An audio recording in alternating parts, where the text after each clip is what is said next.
ነገ ታኅሳስ 14 ከራስ ጸጉሯ እስከ እግር ጥፍሯ ድረስ በለምጽ የተመታች ትንሽ እህት አለችኝ።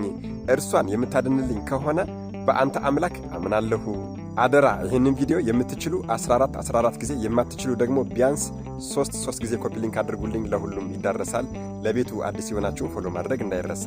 ነገ ታኅሳስ 14 አቤት አቤት አቤት የዚህን ቅዱስ ተጋድሎ የዚህን ቅዱስ ታሪክ እባክህን ንገረን ብላችሁ ብዙዎቻችሁ ጠይቃችሁኝ ነበረ። ይሄው ዛሬ በጥያቄያችሁ መሰረት ነገ ማለትም ታኅሳስ 14 ከእህቱ ከቅድስት ሳራ ጋር የሰማዕትነት በዓሉ ስለሆነ ይሄው ቪዲዮን አቅርቤላችኋለሁ። ታዲያ እናንተ ደግሞ ከአበይት ሰማዕታት ከነቅዱስ ጊዮርጊስ፣ ከነቅዱስ መርቆሬዎስ፣ ከነቅዱስ ገላውዲዮስ፣ ከነቅዱስ ፋሲለደስ፣ ከነቅዱስ አባዲር፣ ከነቅዱስ ፊቅጦር በኋላ ስሙ የሚጠራውን ይህንን ቅዱስ ሁሉም ሕዝበ ክርስቲያን ያውቀው ዘንድ የበኩላችሁን እንድትወጡ እላለሁ። የሚገርማችሁ ነገር ይሄ ቅዱስ ሰማዕት ብቻውን አይደለም ሰማዕትነትን የተቀበለው። ትንሽ እህቱ ቅድስት ሳራም አለች። 40 ሰራዊቶቹ ወታደሮቹም አሉ። 170 ሺህ ማህበሩም አለ። ታዲያ ይሄ ቅዱስ ሰማዕት ማን እንደሚባል ታውቃላችሁ? ቅዱስ መርምህናም ሰማዕት ይባላል። አዎ ቅዱስ መርምህናም። ትንሽ እህቱ ደግሞ ቅድስት ሳራ ትባላለች። አባቱ ደግሞ አጵሎን የሚባል ጣዖት አቁሞ ያመልክ የነበረ የአቶር ንጉሥ ሲሆን በኋላም የልጁን የቅዱስ መርምህናምን ፈለግ ተከትሎ ክርስትናን የተቀበለው በክርስትና ያመነው ንጉሥ ሰናክሬም ይባላል። እሺ ወደ ተጋድሎ አጀማመር እንመለስ። ይሄ ቅዱስ ሰማዕት አባቱን ወደ አደን ልወጣ ነው ብሎ አባቱን አስፈቅዶ ለአደን ይወጣል። አባቱን በፈቀደለት ጊዜ ወደ አደን ይወጣል። እናቱንም ተሰናብቶ ይሄዳል። በነገራችን ላይ እናቱ ልዑል እግዚአብሔርን የምታመልክ ክርስቲያን ነበረች። ከዚህም በኋላ ይሄ ቅዱስ ከ40 ፈረሰኞች ጋር ወደ አደን ይሄዳል።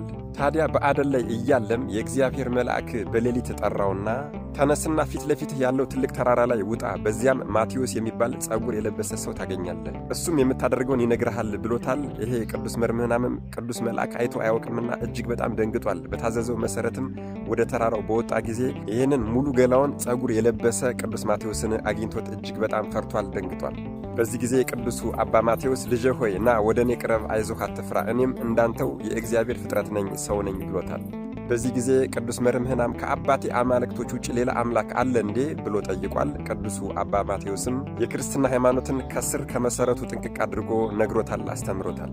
አዎ የክርስቶስን ሕልውና በፍጹም ፈቃዱ ሰው መሆኑንም ጭምር መከራ መቀበሉን፣ መሰቀሉን፣ መሞቱን፣ ዳግም መነሳቱን፣ እንደገናም ወደ ሰማይ ማድረጉን ሁሉ በመጨረሻም የፍርድ ቀን እንዳለ ነግሮታል። ለጻድቃን ዋጋ እንዳላቸው ለኃጢአተኞች ደግሞ ቅጣት እንደሚጠብቃቸው እዚህ ላይ ነው ዋናው ነገር ያለ። ይሄ ቅዱስ መርምህናም በዚህ ሰዓት ምን ብሎ ቢጠይቅ ጥሩ መሰላችሁ? በዚህ ዘመን ያላችሁ ሴቶች በነገራችን ላይ እንደዚህ አይነት ወንድም ነው ሊኖራችሁ የሚገባ። አባቴ ሆይ ከራሷ እስከ እግሯ ድረስ በለምጽ የተመታች እህት አለችኝ። እርሷን በጸሎትህ አምላክን ለምን ካዳንክልኝ እኔ በአንተ አምላክ አምናለሁ አለ። በዚህ ጊዜ አባ ማቴዎስ አምላኬ ያድናታል ብሎታል። ቅዱስ መርምህናምም እህቱን ቅድስት ሳራን ይዟት መጥቷል። በዚህ ጊዜ አባታችን አባ ማቴዎስ ጸሎት አድርጎ ምድሪቱን መስቀለኛ አማትቦ በመታት ጊዜ ጸበል ፈልቋል። እጅግ በጣም የሚገርመው ነገር ይሄ ጸበል መንጭቶ ልክ እንደ ትልቅ ባህር ፈሰሰ። ሁለቱንም ወደ ባህሩ አውርዶ እጃቸውን አመሳቅሎ በአብ በወልድ በመንፈስ ቅዱስ ስም አጥምቋቸዋል። ምን እነሱን ብቻ 40ዎቹን አሽከሮቹን ወታደሮችንም ጨምሮ አጥምቋቸዋል። ቅዳሴን ቀድሶም ቅዱስ ሥጋውና ክቡር ደሙን አቀብሏቸዋል። በዚህ ጊዜ ከቤተ ክርስቲያኑ እንደወጡ እናታችን ቅድስት ሳራ ወዲያው ከለምጿ አድናለች። ከዚያም አባታችን አባ ማቴዎስ ከዚህ በኋላ የሚደርስባቸውን መከራና ስቃይ ነግሯቸው ባርኳቸው አሰናብቷቸዋል። ሰማዕቱ ቅዱስ መርምህናም ወደ ቤቱ እንደሄደ ወደ አባቱ ጣዖቶች አልሄደም፣ ቀጥታ ወደ እናቱ ቤት ሄደ። አባቱም ይህንን በሰማ ጊዜ እጅግ በጣም ተቆጥቷል። ወደ አማልክቶች ቤትም እንዲጠሩት በአዘዘ ጊዜ ይሄ ቅዱስ መርምህናም ግን እህቱንና ሰራዊቶቹን አስከትሎ ቅሳር ወደምትባል ተራራ ሸሽቶ ሄደ። በዚያም ሰራዊቶቹና እህቱን ይዞ ተቀምጦ እያለ አባቱ ከልብሰ መንግሥትና ከዘውድ ጋር አድርጎ የመንግሥቱን መኳንንት እና በመንግሥቴ ላይ ንገሥ ተብለሃል አሉት። እርሱ ግን በቁጣ ተመለከታቸውና እኔ ክብር ይግባውና የጌቴና የአምላኬ የኢየሱስ ክርስቶስን ፈጽሞ የማያረጀውና የማይጠፋውን መንግሥቱን እሻለሁ እመኛለሁ፣ ክርስቲያን ነኝ አለ። አባትየውም ይህንን በሰማ ጊዜ እጅግ በጣም ተቆጥቷል። ፈርቶ ይመለስ እንደሆነ ብሎ ሰራዊቶቹን 40ዎችንም አንገታቸውን አሰይፏቸዋል።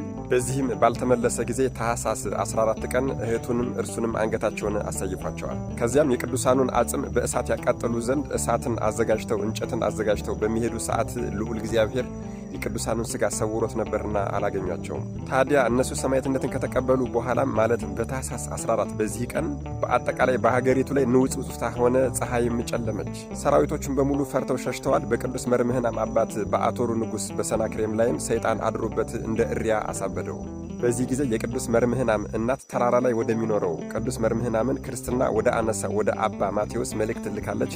አባ ማቴዎስም መጥቶ ጸሎትን አድርጎ ሰይጣንን ከእርሱ አስወግዶለታል። በዚያንም ጊዜ ንጉሡ ክብር ይግባውና በመድኃኔዓለም በኢየሱስ ክርስቶስ ከነ ቤተሰቦቹና ከነ ሰራዊቱ አምኗል።